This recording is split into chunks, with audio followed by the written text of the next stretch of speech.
présentations ont été faites par notre dévoué président de la section de Langeac. Moi, je représente la Fédération nationale de l'unité du travail. Donc, je laisse la parole à M. Joseph Reynaud. Voilà. Il va faire le discours. Merci, monsieur Parce qu'il connaît mieux l'historique que tous, voilà, par respect de la hiérarchie. Voilà, merci. Oui. Merci de me faire cet honneur. C'est pas un honneur, c'est moi qui te remercie. Faire ce peu. Nous avons la présence du président du groupement Loire-Haute-Loire, et puis on est accompagné donc de Bernard Loin, notre camarade Bernard. Donc, oui, pareil. Et on est deux représentants de la Fédération nationale et deux du groupement aussi de Loire-Haute-Loire, puis des sections de Saint-Étienne et de Rouen. Voilà. Très bien. Alors, heureux d'accueillir aussi monsieur le maire et ses adjoints de la mairie d'Allègre. Les féliciter tout d'abord pour l'entretien exemplaire du monument. Tout à fait. Et la restauration. Oui, ça nous a fait vraiment chaud au cœur. Je pense que je vais oublier bien sûr aussi d'autres personnes. Alain a déjà cité pas mal. Et les présidents des sections donc, de Sainte-Floride, Chazelle, la Loire, gauche entre autres. La petite fille de chez Marseille, quelque chose. Voilà, alors merci à toutes et à tous, parce que chacun a sa valeur, qu'on soit adhérent ou qu'on soit responsable de section ou autre. Nous avions invité le député, conseiller général, tous les élus, disons, du niveau au-dessus communal, mais je crois qu'en raison des élections, ils n'ont pas le droit de se présenter à des manifestations de ce genre. Alors nous les excusons volontiers et nous leur disons quand même de ne pas oublier les revendications des adhérents et des responsables de la FNAT. Parce qu'il y a un grand débat actuellement sur l'allocation adulte handicapé. Oui. Donc qui est très important puisque la personne qui a l'âge, elle est conditionnée par les revenus de la famille. Donc c'est pas tout à fait normal parce qu'elle est toujours assujettie à quelqu'un. Donc on est en train de se battre là-dessus. Hein. On fait pas mal, la FNAT, la fédération, fait beaucoup de revendications. Un exemple concret puisque c'est d'actualité ça. Mais on essaye de faire au mieux. Mais le gouvernement il n'entend pas toujours ce qu'on lui demande. Hein. Voilà. Mais enfin, on est représenté dans différents ministères, on essaie de faire au mieux. Voilà, mais c'est vrai que la situation est quand même délicate et un peu difficile. Mais bon, on essaye, il faut répéter les demandes sans arrêt. Voilà, oui, il ne faut pas baisser les bras pour autant. Voilà. Joseph, tu veux une chaise? Non, ça va. Je voudrais tout d'abord indiquer que notre association FNAT a pris naissance au congrès constitutif de Saint-Étienne les 15 et 16 octobre 1921 sous le nom de Fédération nationale des mutilés et invalides du travail. Au fil de l'élargissement des compétences, elle est devenue Fédération nationale des accidentés du travail et des handicapés. Et enfin, FNAT, Association des accidentés de la vie. Pour dire, parce que des fois, on ne sait pas trop les amalgames. Il y a eu un changement de nom parce que c'était un peu muté du travail, c'était un peu crucial. Donc voilà. Et peut-être qu'il y aura avec l'élargissement de nos compétences, ça s'accorde mieux. Tout à fait. Parce qu'avant, la FNAT s'occupait essentiellement des accidentés du travail, et maintenant c'est le droit du commun, c'est l'accident de la route, c'est l'amiante, c'est l'accident toutes les formes de handicap et d'accident de la vie. Tout à fait. Alors, pour dire aussi que si les normes ont changé, l'esprit du fondement est resté. Hein. Tout à fait. Alors, 100 ans se sont écoulés avec des avancées sociales et des insatisfactions, bien sûr. Nous ne pouvons pas faire ce constat sans avoir de la reconnaissance et une pensée forte pour les courageux artisans de cette grande aventure. Nous voici donc devant la stèle à l'effigie de Baptiste Marsay, qui a été inauguré en 1967. Baptiste Marsay, fondateur et premier président de l'association, il a été aussi le premier président de l'association, à qui nous sommes venus rendre hommage. Excusez-moi, elle a des piqûres, mais profitez-en. Allez. Ah, c'est bien, merci. Hein. Hop. Voilà. Voilà. Prenez les photos. Hein. Merci. Hein.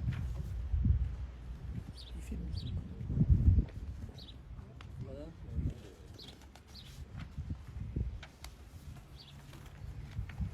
Voilà, alors Baptiste Marsay, fils naturel de Marie Marsay, Baptiste Marsay fut confié à son oncle Victor Couder, boulanger, à Allègre, et à sa tante, sa mère ne pouvant l'élever. Il eut l'enfance d'un petit campagnard fréquentant l'école primaire et pendant les vacances travaillant comme berger chez un fermier des environs. Son oncle Victor Couder, mort en 1909, fut maire de la commune de 1896 à 1900. Et il exerça sur son neveu une influence considérable. Lorsque Baptiste Marsay passa le certificat d'études, il fut reçu premier du canton. Il fut ensuite quelque temps secrétaire de mairie et donnait aussi un coup de main aux ouvriers de la boulangerie. Il a été décoré aussi par le député de l'époque, Charles Dupuis, pour ses résultats au certificat d'études. Il fallait apprendre un métier. Baptiste Marsay aurait voulu devenir serrurier. Mais un de ses oncles, forgeron à Saint-Just-sur-Loire, près de Saint-Étienne, offrait de le prendre gratuitement en apprentissage. Il l'accepta. Petit, râblé et vigoureux, sa vive intelligence et sa volonté lui permirent d'assimiler très vite les subtilités du métier.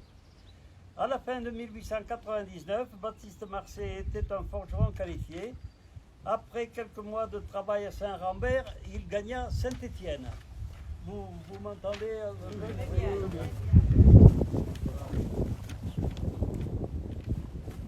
En 1901, il partit pour Paris et s'embaucha chez un forgeron de la rue d'En-Raymond, au pied de la butte Montmartre.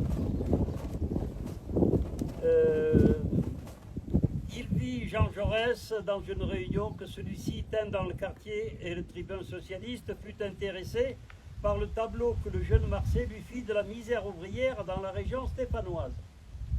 Membre du Parti socialiste, il vendait des journaux du parti dans la rue et fit même le coup de poing avec les Camelots du Roi et l'Action française. Mais il ne se plaisait guère à Paris. En 1905, il était revenu à Saint-Étienne lorsque l'unité du Parti socialiste fut réalisée. Employé dans une forge, il devint secrétaire du syndicat des maréchaux ferrants et militant politique et syndicaliste.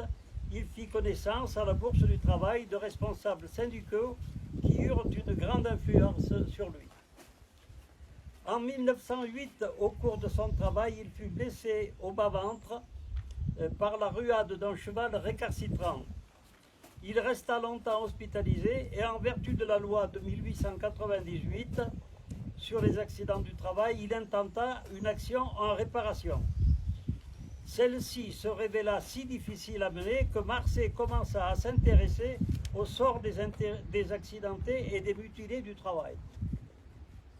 Le 13 juillet 1907, il avait épousé une jeune stéphanoise, Clémence Argot, originaire comme lui de la Haute-Loire. Le jeune couple vint habiter place Villebeuf. C'est là que la petite Élise vint au monde en novembre 1914. Marsay avait dû à sa blessure d'être affecté à la manufacture d'armes de Saint-Étienne, où il resta pendant la durée de la guerre. Militant à la Bourse du Travail, il en présida le conseil d'administration.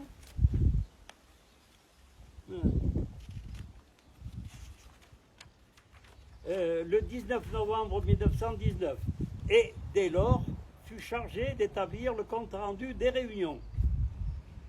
Clémence Marcet, âgée seulement de 33 ans, fut emportée le 4 avril 1919 par l'épidémie de la grippe espagnole.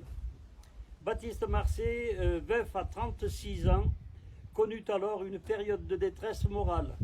Il éleva comme il le put sa fille Élise, âgée de 4 ans et demi. En juin 1920, il entra à la commission exécutive de l'Union départementale de la Loire et la même année, il devint secrétaire adjoint de la Bourse du travail de Saint-Étienne. Il commença à s'occuper du dispensaire médical qui fonctionnait dans la rue de la Charité, nommée plus tard rue des Mutilés du Travail. Ça passe de la Bourse du travail de Saint-Étienne. Voilà. Marcet devint le 11 mars 1921 le secrétaire du dispensaire. Marcet se rendait compte de la situation dramatique des mutilés du travail.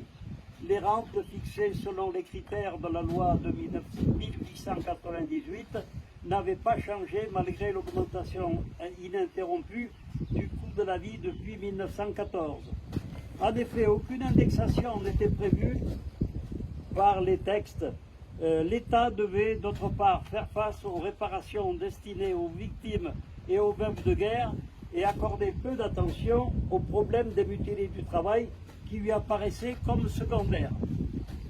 Pourtant, dès 1918, un premier appel au regroupement des mutilés du travail fut lancé par Brémond, grand mutilé de Sisteron dans les Basses-Alpes. Un premier groupement fut constitué dans les Bouches-du-Rhône autour de Christinet, grand blessé du travail de Marseille. Marcet se mit en rapport avec Brémond et Christinet et de leur échange de lettres se dégagea un plan d'action. D'autre part, un peu partout, des groupements se constituaient. Enfin, en 1921, le premier congrès de la fédération eut lieu à Saint-Étienne, rassemblant 15 délégués pour environ 2500 adhérents.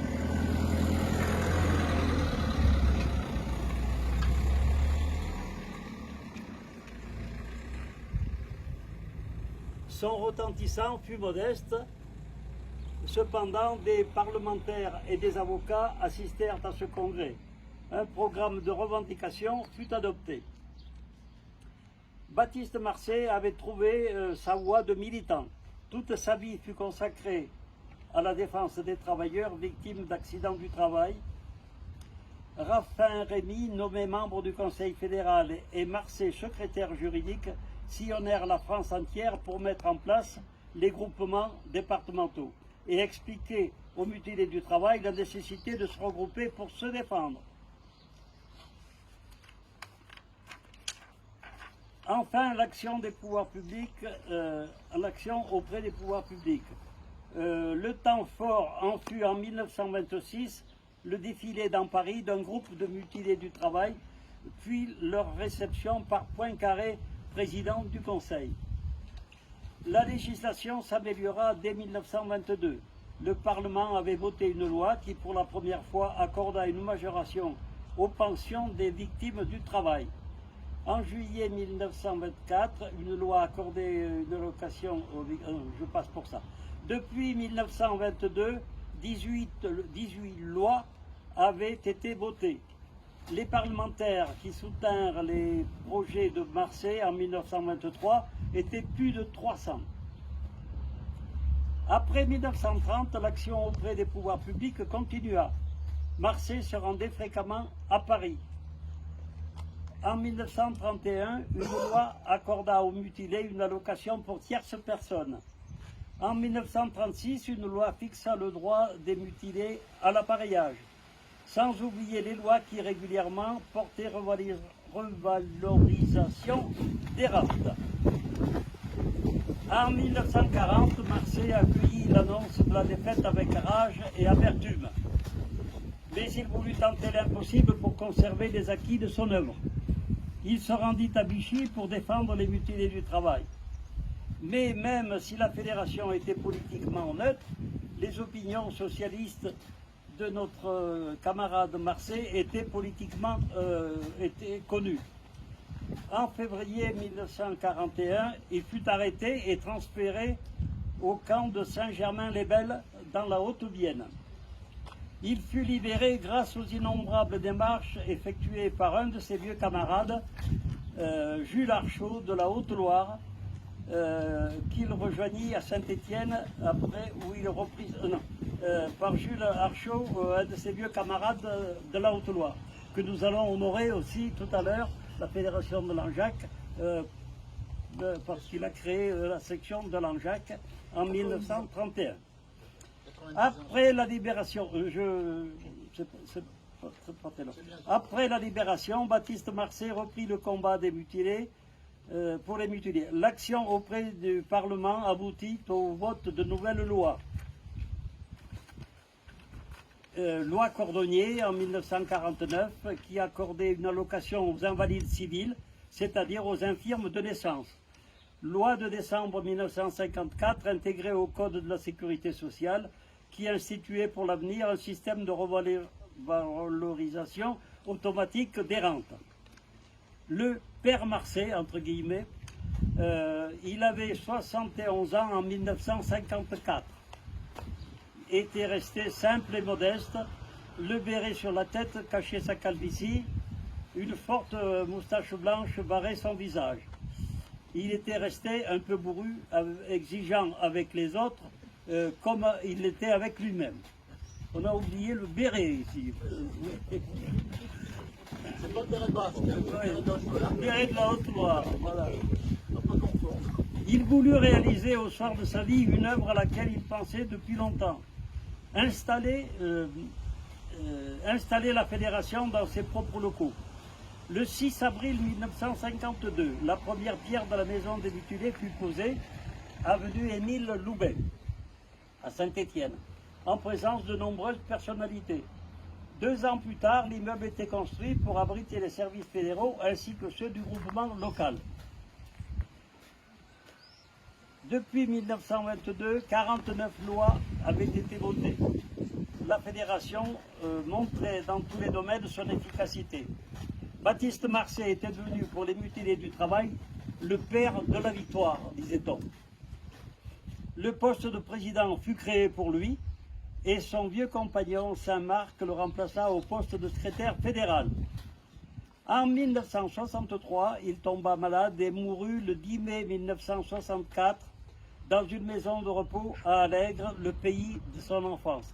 Cette maison est juste en dessous, au départ de la rue. Une rue qui a été baptisée en son nom aussi en 1974, si mes souvenirs sont bons, qui était la montée des Côtes et qui est devenue montée Baptiste Marseille. Un ultime hommage lui fut rendu le 13 et 14 mai dans le hall de la maison des mutilés. Le corps fut à nouveau conduit à Allègre pour l'inhumation. Nous n'avons pas le temps, aujourd'hui nous sommes trop pris par le temps, sinon on a coutume aussi de faire une visite devant sa tombe. À Marseille, sa tombe. Voilà, Baptiste Marseille, l'ancien petit berger d'Allègre, l'ancien maréchal Ferrand, avait su forger, entre guillemets, l'une des plus grandes centrales ouvrières, celle des ouvriers victimes de leur travail. Alors, voilà, je pense que j'ai peut-être été un petit peu long, mais il y a quand même des choses qui sont importantes à dire.